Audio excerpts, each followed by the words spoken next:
Hello, I'm Sue Shapcott and today I'm in Madison, Wisconsin, and I'm going to talk in this video about why I think chipping with a 7-iron is a bad idea and why chipping with a wedge is a much better idea.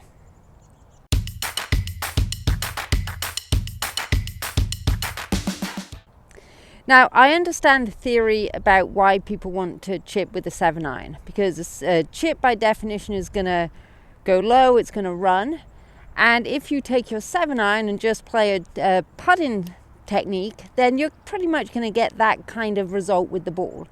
So that may be a good option if your ball is on very short grass around the green, so on the fringe or something like that. But anytime the ball is sitting down in slightly longer grass, then it's just not going to cut it, because a chipping technique should be swinging down into the back of the ball, and with a 7-iron you don't have that much loft on the club anyway, so by swinging down into the back of the ball and applying a good chipping technique, you're going to reduce the loft so much that the ball is just going to come off fast and it's going to be really hard to control.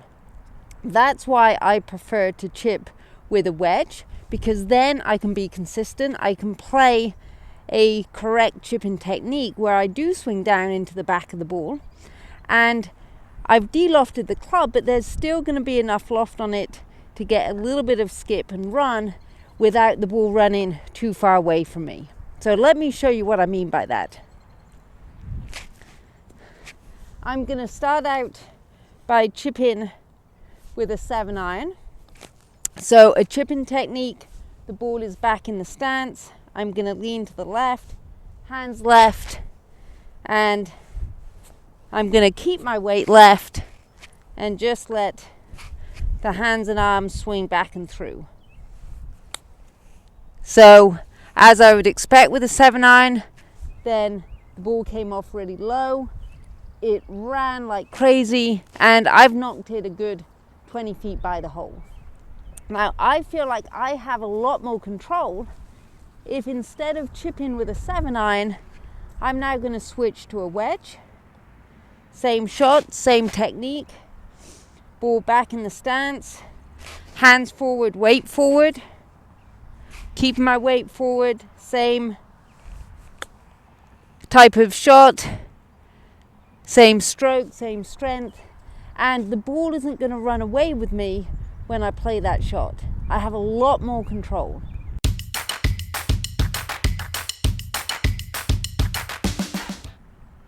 So I'm going to play the shot with the 7-iron first, ball back, hands forward, weight forward.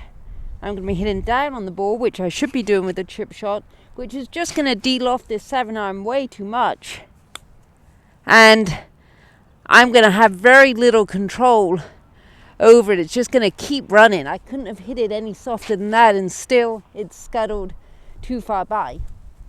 Instead, I have a lot more control if I play the same shot with a wedge, ball back, hands forward, lean forward, keep the weight there, same technique. And I have a lot more control. The ball isn't running away from me quite as much there.